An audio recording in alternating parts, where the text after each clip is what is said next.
Does this reappointment show how important it is to keep politics out of the police department? Well, I think it's extremely important. The police department is supposed to be out there serving the community, working for the average citizen that's out there just trying to earn a living. And that's one of the things I'm very proud that the Albuquerque Police Department does. We go out there day in and day out, handle almost 2,000 calls a day. We continue to hold the bad people accountable for the crimes that they commit. And we're going to continue to do that even more than we have been in the past. And so you were able to roll out a new kind of command structure at city or at the police department headquarters downtown.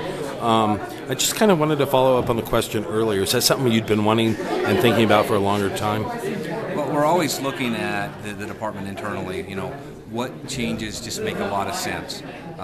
When Mayor Berry talked to me about wanting to do some consolidation up on the 5th floor of the main station, I said it was perfect. It makes a lot of sense. We can reduce down to 3 bureaus. There's some natural alignments that take place by moving the Scientific Evidence Division under investigations.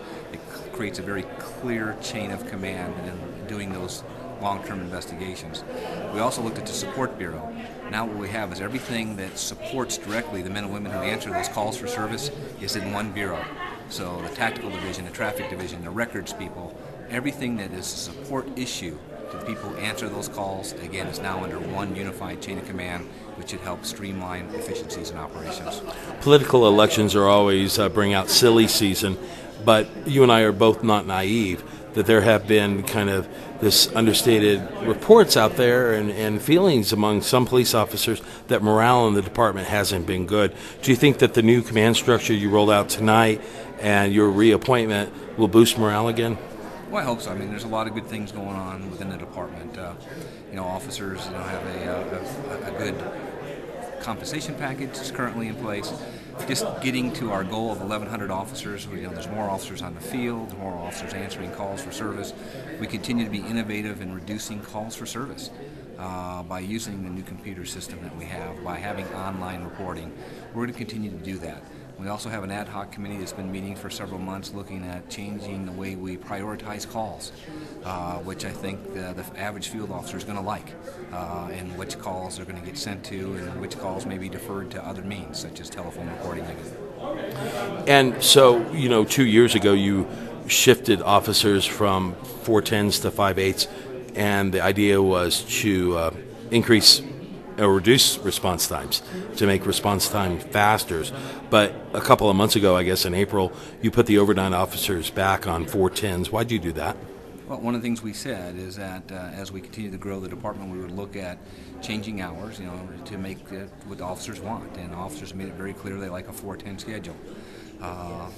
Several months ago, we were able to move a portion of those officers back to a 410 schedule when we got up to about 1,050 officers. Now we're at 1,100. So we'll continue to evaluate the shifts that officers work. We'll continue to monitor the calls for service and the response times, and we'll make adjustments as we can. So part of management is being flexible and being able to find what works best. Exactly, and that's one of the things we've done is we brought on a new computer information system that changed the way we dispatch calls. Anytime you bring a new system into play, things change, and what we found out is the new system now is getting much more faster and much more efficient. We're getting calls from the time that first phone call rings in the 911 center, we're getting it to the officer's car faster. Well, that's improving response times, and with that gives us more free time, and more free time means more flexibility to work with officer schedules. And speaking of free time, some of the overnight officers say they're due a lot of money in back overtime from the fact that when they got shifted to 5/8s, it increased their wait time to go to court. It was an issue filed by the Albuquerque Police Officers Association.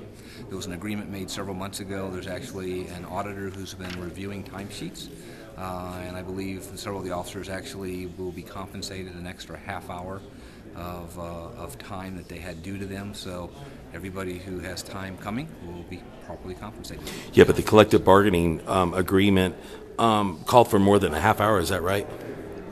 No, I believe it's a half hour that was due to the officers. It was because of the time they got off and when morning court started. So I believe it's 30 minutes per officer per court appearance.